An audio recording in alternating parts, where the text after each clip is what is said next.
सभी को जय हिंद दोस्तों। आप सभी का हार्दिक स्वागत है जय हिंद रिएक्शंस पे। आशा करता हूँ कि आप सभी लोग बहुत अच्छे होंगे। तो आज की लेटेस्ट और इंटरेस्टिंग वीडियो में आप देखेंगे पाकिस्तान के मशहूर पत्रकार आरजू काज़मी जी, जिनके स्पेशल गेस्ट होंगे भारत के वरिष्ठ पत्रकार रोहित शर्मा जी।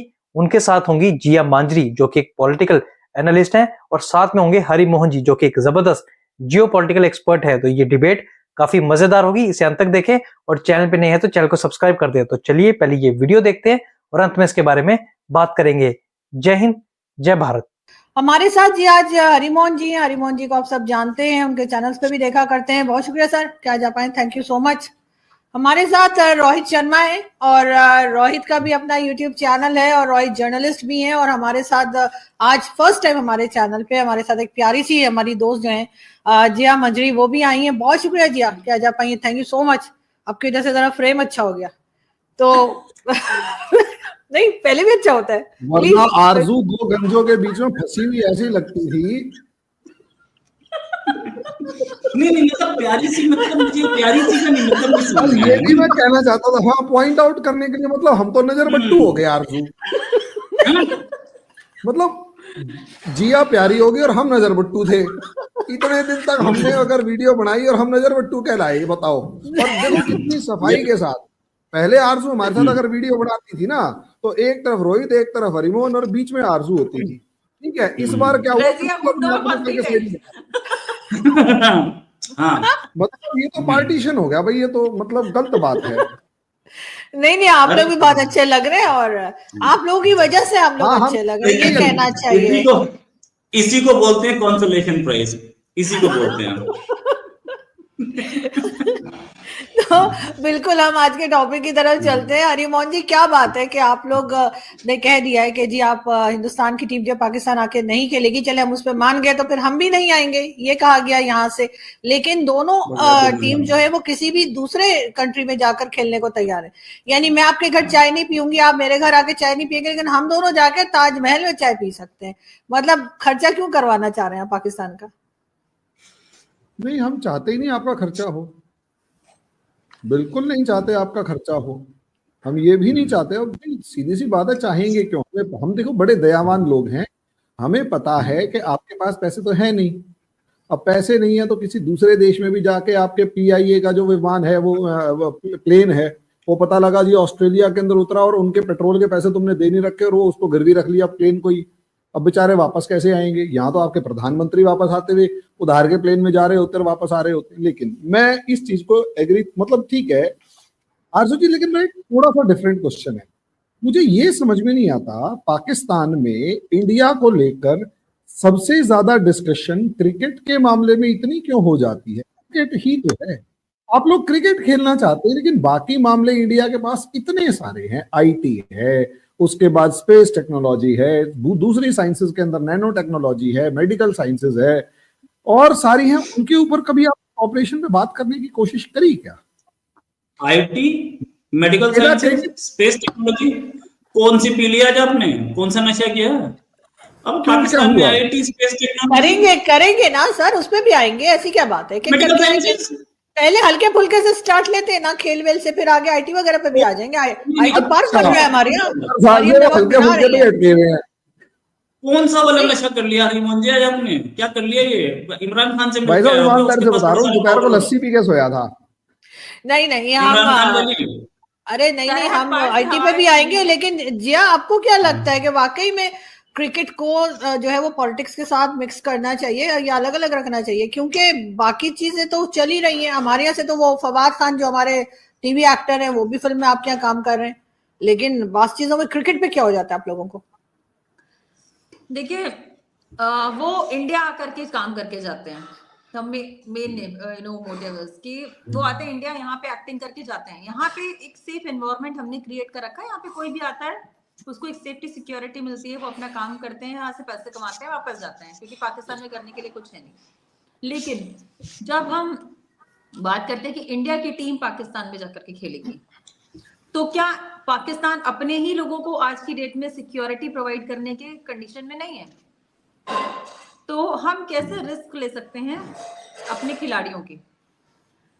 अगर हम बात करें पास्ट की, तो जितनी भी बार हम लोगों ने इनिशिएटिव लेने का प्रयास किया या हमारी सरकार ने इनिशिएटिव लेने का प्रयास किया कि पीस बना रहे, उसके तुरंत बाद जैसे ही अभी मोदी साहब भी मिल करके आए थे, आपको याद है, उसके बाद क्या हुआ था, मोदी साहब जी गए थे आपके शरीफ साहब से मिलने, उसके बाद जिसकी वजह से यहाँ पे उनको काफी ट्रोल भी किया गया कि आप तो वहां बिरयानी खाने चले गए, इतनी ज्यादा ट्रोलिंग हुई। लेकिन हुआ क्या उसके बाद तुरंत यहाँ पे पठानकोट का अटैक हो गया। तो ये जो चीजें हैं, ये मुझे लगता है कि पाकिस्तान की जो आवाम है या पाकिस्तान के जो लोग हैं, जो बौद्धिक लोग हैं, जो brainy people, those who are politically active और सोशली एक्टिव और on social platforms are active, they shall talk to their सरकार ओनली कि भाई आप ये चीजें ठीक करिए, अपनी टेरर पॉलिसी ठीक करिए।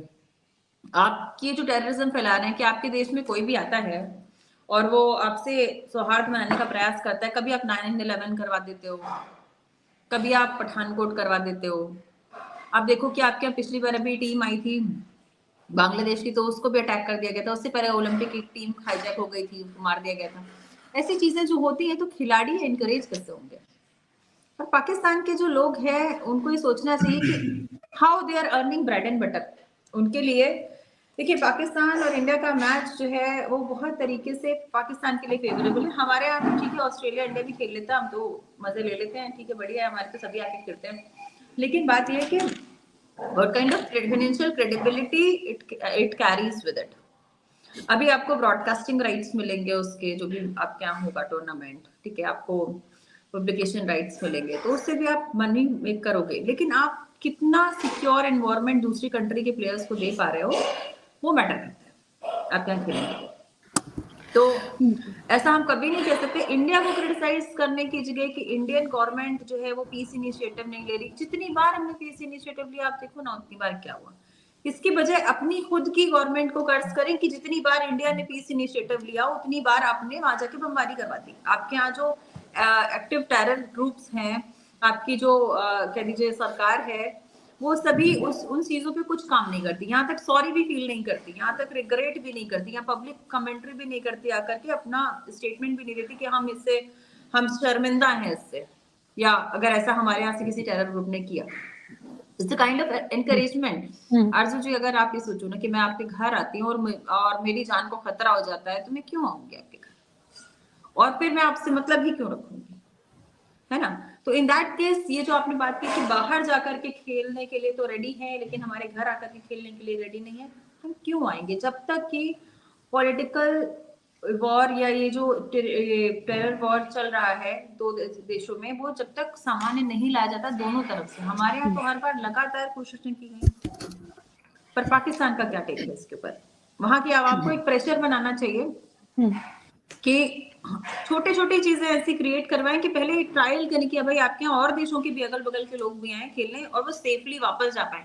क्योंकि इंडिया और पाकिस्तान जो है उसकी एक अलग से एक कह दीजिए वार्मथ, एक अलग से एक इश्यूज रहे हैं, और लोग आपस में बिना खामोखा की दुश्मनी रखते हैं, जबकि बाप बेटे का रिलेशनशिप है।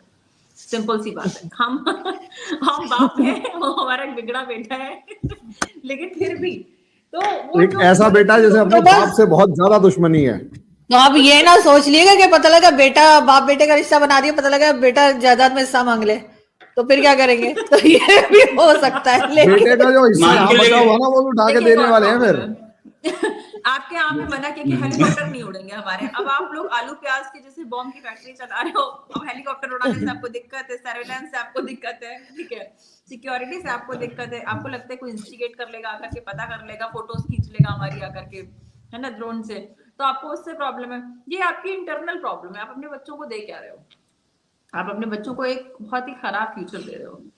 जिया मैडम, लेकिन मैं कहूंगा, एक सेकंड आरजू जी, जिया मैडम जो है वो बड़ा सोफिस्टिकेटेड मैनर में जो समझा रही हैं, हमें ये चीज समझनी चाहिए कि पाकिस्तान के अंदर बच्चे को बचपन से ही एक बात समझानी शुरू कर देते हैं कि भाई क्या कहते हैं, तुम्हारे को कुछ भी डेवलपमेंट यहाँ दुनिया में नहीं करनी, असलियत में तुम्हारी 72 हूरें जो हैं वो ऊपर इंतजार कर रही हैं। अब जैसे ही 72 हूरों का कंसेप्ट आ जाता है, बस यहाँ वो क्रिकेट जो है वो छोटा सा एंटरटेनमेंट है थोड़े टाइम के लिए। अब उसके बाद जैसे ही मौलाना साहब एक पर आवाज लगाते हैं, के बाद वो 72 हुरे याद आ जाती है, फिर तो दुनिया में कुछ भी कर लीजिए। तो बच्चों को समझाना, अच्छा माँ बाप बच्चों को नहीं समझाते, माँ बाप की जगह वो मौलाना जब समझाता है तो मौलाना 72 हुरे और न जाने कौन कौन सी कहानियां सुना देता है। और आरजू ने तो मौलाना साहब से पूछ भी लिया था एक बार के 72 मामलों। यहाँ जो कंसेप्ट हैं तो एक सीरियस नोट पर आए तो हम उम्मीद नहीं कर सकते पाकिस्तान के अंदर कि किसी भी तरीके से, लिटरली किसी भी तरीके से हम कुछ पॉजिटिव अप्रोच वहां पर निकाल पाए। जी लेकिन रोहित, अगर मैं यही बात आपसे पूछूं कि हमारे यहाँ जो कहा जाता है, मैं ये नहीं करी कि मैं उस बात से एग्री हूं या डिसएग्री हूं, लेकिन कहा जाता है जी बाकी टीम्स भी तो आ रही हैं, जब उन्हें सिक्योरिटी दी जाएगी तो भारत को भी मिलेगी। और आपको लगता है कि जब भारत नहीं आएगा उसके बाद जो अथॉरिटीज है पाकिस्तान की, वो वाकई में सीरियसली काम करेंगी जो यहाँ पर जो इश्यूज बने हुए हैं जिसकी वजह से भारत नहीं आ रहा? देखिए, बाकी टीम्स आ रही हैं, बाकी टीम्स में क्या बाकी टीम्स के ऊपर खतरा है? इंडिया या टीम इंडिया पे हमेशा से पाकिस्तान में खतरा है, इसमें कभी शक है क्या? क्या मैं इंसिडेंसेस बता सकता हूं जब टीम इंडिया के लोगों पे अटैक हुआ है? कृष्णमाचारी श्रीकांत खेल रहे थे, उस समय तो टेररिज्म भी नहीं था। आपका एक आदमी कोई जिहादी कलमा पढ़ के आया, जाके मार के भाग गया, ऑन रिकॉर्ड से ही, और 50 है। मतलब ये टेररिज्म की बात नहीं है, दिल में नफरत है। आपकी इंग्लैंड से तो आपकी कोई नफरत नहीं है क्योंकि आप अंग्रेज बनना चाहते हो, आपका जो स्किन कलर है वो अलाउ नहीं करता आपको। बाकी जिम्बाब्वे वगैरह इन सब से भी कोई प्रॉब्लम नहीं है, प्रॉब्लम इंडिया के साथ है। And then if India doesn't feel safe तो इंडिया जाएगा क्यों? दूसरी चीज, बाकी टीम्स आ रही हैं यार, बाकी टीम्स तो बहुत कुछ कर रही है। आप मान लीजिए बाकी टीम्स जो हैं वो तो सुअर का मीट खाती होगी, पाकिस्तानी टीम को खिला देना, हम भी मान लेंगे। प्रॉब्लम्स बहुत सारी चीजें जो इंडिया नहीं कर सकता, इंडिया हैज प्रॉब्लम्स। बाकी जहां तक बात ये है कि पाकिस्तान इंडिया नहीं आएगा, तो भाई साहब आपको बुलाया किसने था? हमने बोला था नहीं। मतलब अपनी वैल्यू अपने आप बढ़ा लेते हो ना कि हम नहीं जाएंगे, बुलाई क्यों नहीं रहा? शादी का कार्ड मिला नहीं, हम शादी पे नहीं जा रहे। कार्ड होता है ना, बेगानी शादी में अब्दुल्ला दीवाना, तो बेगानी शादी में कई बार अब्दुल मुंह फुलाना भी होता है। नहीं, लेकिन हमारे बगैर रौनक भी नहीं लगेगी, जैसे कहते हैं ना कि उसमें कोई जान भी नहीं आएगी। अगर आईपीएल में भी आप देखें, क्या बात कर रहे हो, पाकिस्तानी क्रिकेटर्स नहीं है तो बोरिंग हो जाता है। देखिए, पाकिस्तान की क्रिकेट टीम ना हो गई, कोई मतलब नाचने गाने का शो हो गया जो रौनक नहीं लगेगी। नहीं, ऑडियंस चाहती है ना दोनों को साथ देखना, ऑडियंस चाहती है कि इंडिया पाकिस्तान के लोग साथ देखें। भाई हमारी ऑडियंस बिल्कुल नहीं चाहती, टेंशन ना लो। नहीं तो आपकी क्रिकेट टीम को क्या सलमा हायक ने ज्वाइन कर लिया है कि चूंकि रौनक कर जाएगी? मतलब मुझे समझ में नहीं आया, मतलब क्या है रौनक, कैसे आएगी? तो सारे के सारे नहीं, देखिए हमारे क्रिकेटर्स भी उतने ही फेमस हैं, हमारे क्रिकेटर्स भी बहुत फेमस है, तो इसलिए मैं कह रही हूँ जो क्रिकेट देखते हैं जो स्कर्ट पहन के खेलना शुरू हो गया, स्कर्ट पहन के खेलना शुरू हो गए। मतलब मुझे नहीं समझ में आई कहानी जो रौनक आ जाएगी। देखो एक चीज समझो कि आप लोग आओगे, सबसे पहली कोशिश ये करोगे कि जमीन पर नमाज पढ़ लो, ठीक है ना? फिर उसके बाद वहां पे एक मजार बनाने की कोशिश करोगे। वी डोंट लाइक दैट, है ना? ये चीजें ठीक नहीं है। तो आप अपना आराम से खेलो। वैसे रोहित भाई क्रिकेट की पिच में मजार बनाने की तैयारी तो हो सकती है अगर उन्होंने एक बार नमाज पढ़ ली तो। मौका दो, ये तो राष्ट्रपति भवन में बना जाए, इसलिए तो नहीं फैला रहे इनको, इन्होंने बनानी है दुबई में बनाना आराम से। रीजन ये है, आरजू डर लगता है हमारे को। अब नहीं, अब आपको सिर्फ पाकिस्तान से डर लगता है? जो हिंदुस्तान में जो 20 करोड़ लोग हैं उनसे डर नहीं लगता आपको, जो बार बार कहते हैं ये जमीन भी हमारी है, वो जमीन भी? अभी तो अंबानी की बिल्डिंग भी कह दी हमारी है, वैसे तो उसको गिराई देना चाहिए, बहुत खराब डिजाइन है, दोबारा बनाए। अंबानी, मुकेश अंबानी को मेरा मैसेज दे दिएगा। लेकिन ये है कि वो आप लोगों को क्या लगता है कि आप नहीं मना लो यार, बहुत खराब डिजाइन है। अरे भाई उसका घर उसका मर्जी, जैसे मर्जी बनाए। मुझे नहीं पसंद, मैं कह रही हूँ बदल दे, लेकिन मुझे ये बताइए, पसंद नहीं है तो वही वाली बात है, जिसको नहीं पसंद है वो अपने घर में बैठे, जिसको पसंद है वो बनवा लिया। नहीं एक दिन सो के उठेंगे, नहीं एक दिन सो के उठेंगे तो अखबार में लिखा होगा कि वो मुकेश अंबानी ने अपना घर तोड़वा दिया और बोला आरजू को पसंद नहीं था इसलिए दोबारा बनवा रहा हूँ, ठीक है ना? Don't worry. दोस्तों आशा करता हूँ कि वीडियो को आपने अंत तक देखा होगा और ये डिबेट और ये डिस्कशन आपको काफी पसंद आएगा, जहां पे आपने देखा तीनों भारतीयों ने मिलकर ना सिर्फ पाकिस्तान को आईना दिखाया बल्कि आरजू काज़मी को बोलने का मौका भी नहीं दिया। तो आशा करता हूँ वीडियो आपको काफी इंटरेस्टिंग लगी होगी। अगर आपको वीडियो अच्छी लगी है तो इसे लाइक और शेयर जरूर कर दे और अपने विचार हमें कमेंट सेक्शन में लिखकर जरूर बताएं। और एक बार फिर चैनल पे नहीं है तो चैनल को सब्सक्राइब कर दे। तो चलिए फिर मिलेंगे ऐसी किसी मजेदार, इंटरेस्टिंग और दमदार वीडियो में। तब तक अपना ध्यान रखिए। जय हिंद, जय भारत।